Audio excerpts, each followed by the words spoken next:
To actually sit down and talk to clients about aspects of design, why buildings arrive at the solutions that they do to solve problems of landscape and views and constructability and things like that. It's a nice long conversation, which should not be sort of simply a series of style images, for example.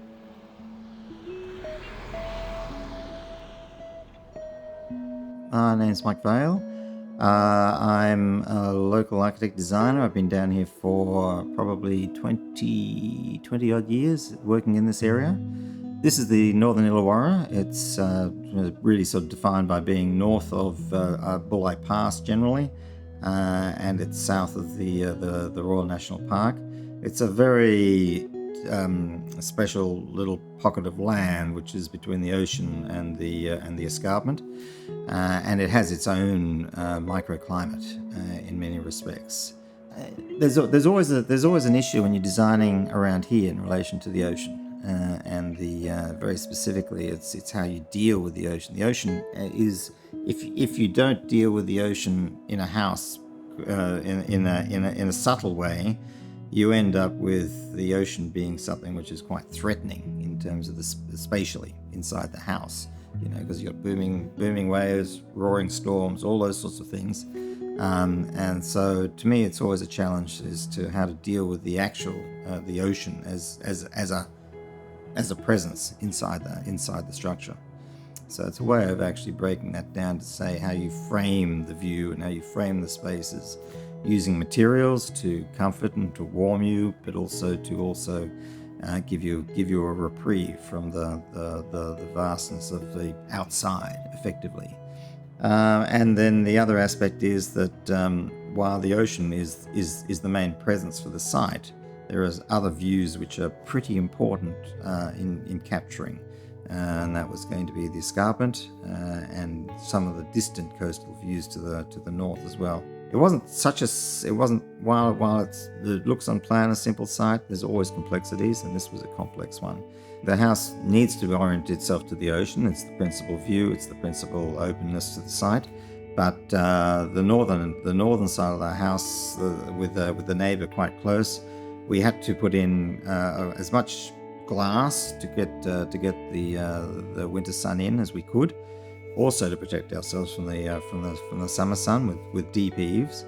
So there's a central atrium in the house which is the staircase, the main circulation point of the house, and that's got a wall of glass to the north, and there's also a concrete slab on the lower floor to be naturally warmed by that the winter sun coming in. It also acts as a heat sink, which works both for the winter warmth but also for the summer cool. It stays cool all summer because it's protected from the sun by the deep eaves. Definitely, we're tucked down from the road. I was always very conscious of that. For example, the viewing of the ocean from the main road. So coming into the site, there's a view from the driveway directly down to the ocean beside the house. The house is not in the way. Viewing the house from walking alongside the road, which is the main public's viewing of the site. The roofs are not steeply pitched. They're not coming up too high above the horizon line, for example. So definitely the aspects of the house being in the landscape below down the slope, not standing up and prominent and in front of the main viewing aspects, to me was pretty important. I think there's one aspect which has always been attractive to me, and that is that we as I said, we try and use that, connect the house or aspects of the house back to the local environment. The timbers which are used on the internal window systems are all recycled timbers which are put together by a local timber window manufacturer. He buys recycled timbers from old houses which are taken down from around this area.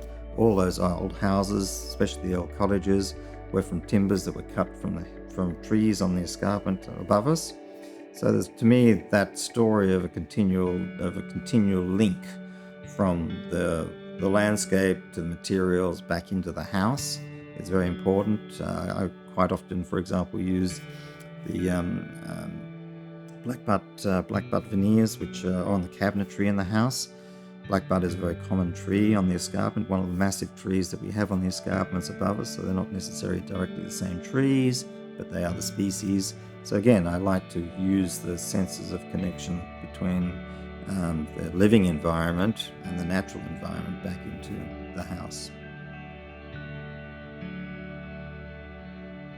For me, a successful house, and particularly this house, is always in the way that the entire house is a result of collaboration. It's collaboration from the client to the designer, to all the designers, landscape, architecture, to the builder, who is as important in the process in terms of making choices and suggesting alternatives in the whole process. So I've had a lot of experience with Kieran with various ways. We've had sort of a long experience, but in terms of the process, working with Kieran is just amazing in terms of both from the very first stages of approach to this is what we're doing, this is the project we're doing, and the interactions in terms of, well, these are going to be the issues we're going to have to deal with, for example, in terms of site, in terms of budget, through to Kieran's interactions with the clients, which are very upfront, very open, and to me, one of the key successes in terms of how a project goes, and certainly how this project went, for example, is the way that Kieran can actually say that these are the concerns that we're going to be facing in the entire process. And being very interactive in terms of how those problems become solutions to actually get us into both budgeting but also the site constraints.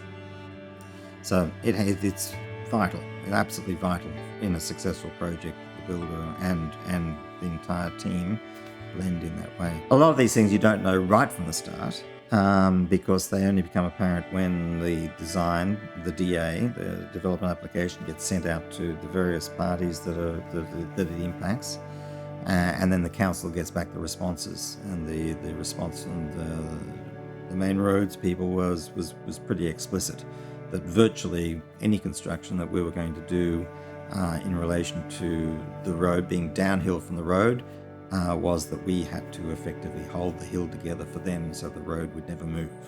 So the constraints of trying to, put as much structure as we could together and having the engineering to make that happen was very tight. And was a surprise, definitely, by the time we actually got to the nuts and bolts of what they were asking us to do and what the engineering solution was. It was a very complicated footing and site treatment to actually make that happen.